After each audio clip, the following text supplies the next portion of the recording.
Police, প্রশাসন, আইনশৃঙ্খলা বাহিনী এবং নির্বাচন কমিশনকে সম্পূর্ণ দলীয়করণের মাধ্যমে ফ্যাসিবাদকে দীর্ঘায়িত করা হয়েছিল।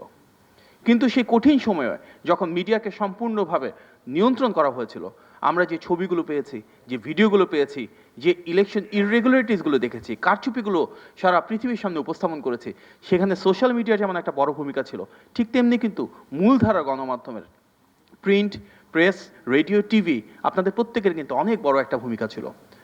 আগামী যে নির্বাচন অনুষ্ঠিত হতে যাচ্ছে সেখানে সবচেয়ে বড় এবং জনপ্রিয় রাজনৈতিক দল হিসেবে বিএনপির প্রত্যাশা এতটুকুই যে আপনারা আপনাদের নিজ নিজ পেশাগত অবস্থান থেকে যেন সর্বোচ্চ নিরপেক্ষভাবে দায়িত্বটুকু পালন করতে চান।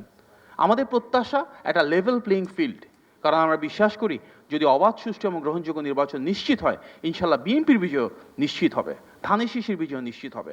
সুতরাং আমাদের প্রত্যাশা, আজকে আমরা অনেক ধরনের ইলেকশন ইঞ্জিনিয়ারিংয়ের কথা শুনছি, বিভিন্ন ধরনের কারচুপির আভাস পাচ্ছি, সেই জায়গাগুলোতে যদি আপনারা প্রত্যেকে নিরপেক্ষভাবে সত্যটুকু তুলে ধরতে উদ্যোগী ভূমিকা পালন করেন, যেটা বিগত 3টা নির্বাচনের ক্ষেত্রে করেছেন, তাহলে সেটি ইনশাল্লাহ আমাদের গণতান্ত্রিক বাংলাদেশের জন্য একটা বড় ভূমিকা রাখবে।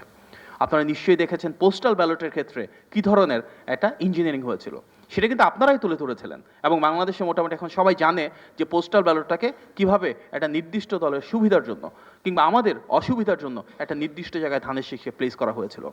আমরা সোশ্যাল মিডিয়া অনেক ধরনের কথা দেখছি, সেখানে কখনো উঠছে যে ভোটার মাইগ্রেশন হয়েছে বিপুল সংখ্যক ঢাকাসহ বেশ কিছু জায়গায়। আমরা দেখছি অনেক বোরখা তৈরির কথা বলা হচ্ছে। আমরা দেখেছি সেখানে অনেক ধরনের কথা হচ্ছে ভোটারের কিউ বা লাইনটাকে কীভাবে স্লো করে দেওয়া হবে। অনেকে বলছেন প্রচুর পরিমাণে ব্যালট ছাপানো হয়েছে, অনেকে বলছেন অমোচনীয় কালিকেটা কি ঠিক থাকবে কিনা।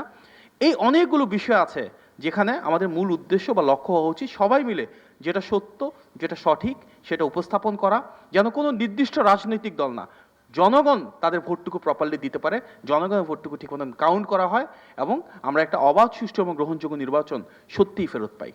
আমাদের গণতান্ত্রিক অভিযাত্রায় কিন্তু গণতন্ত্রের চতুর্থ যে স্তম্ভ মিডিয়া, গণমাধ্যমের অনেক বড় একটা ভূমিকা রয়েছে।